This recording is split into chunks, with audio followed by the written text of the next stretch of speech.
We get a number of newspapers delivered to our house every morning. We get four.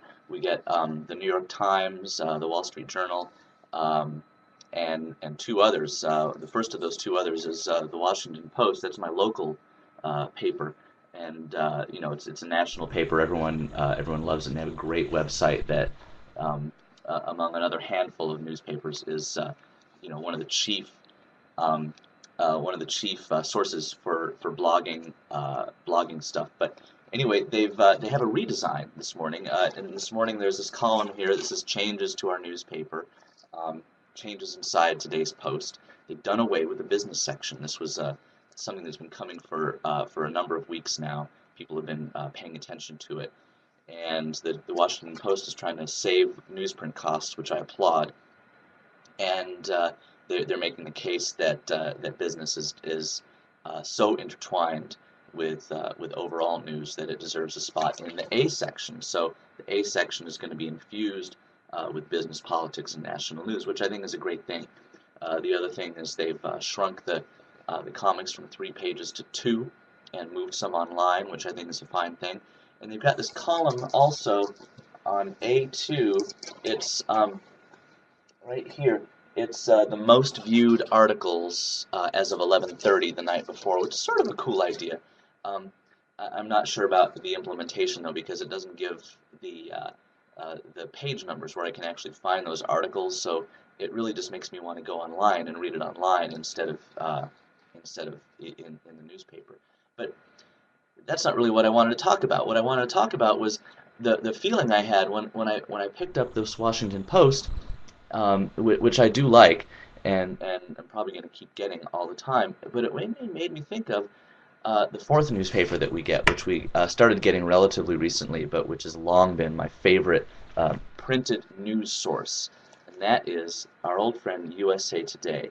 Now, if anyone travels for business, you get this, free in your hotel, and that's a great thing.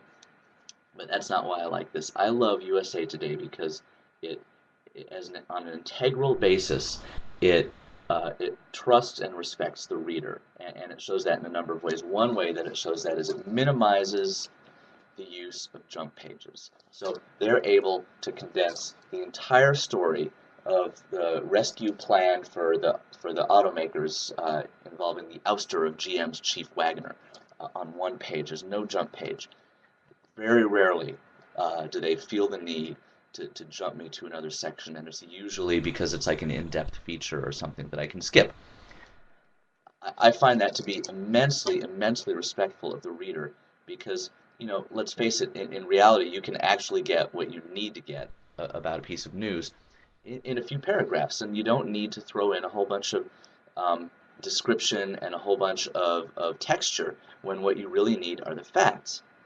I think it's an amazing skill that USA Today has, and it's reflected not only in the truncation of the articles, but in the writing itself. It's very terse, it's very clear, it's very straightforward. It reminds me actually of sort of the revolution in literature when hard-boiled detective fiction became all the rage in France, and you just got this amazing sort of just the facts, straightforward, like La Nausée and Maurice Blanchot and others.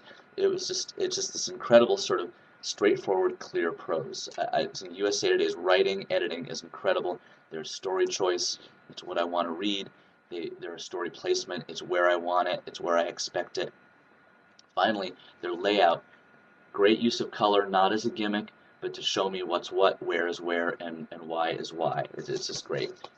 They for their graphics, an immense amount of creativity, and again, it's attractive, and they convey what needs to be conveyed in a very small amount of space in a very fast amount of time. So I'm going to keep getting USA Today. I think, forever. I went out of my way. I actually subscribe. I'm one of the few people I know of who subscribes to it.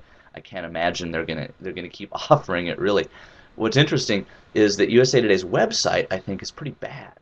It's not very useful to me, and it's hard to navigate. Washington Post's website, on the other hand, I love, and I go to all the time. So there you have it. My morning paper is actually a national paper, and my local paper I'd prefer to read online. Go figure.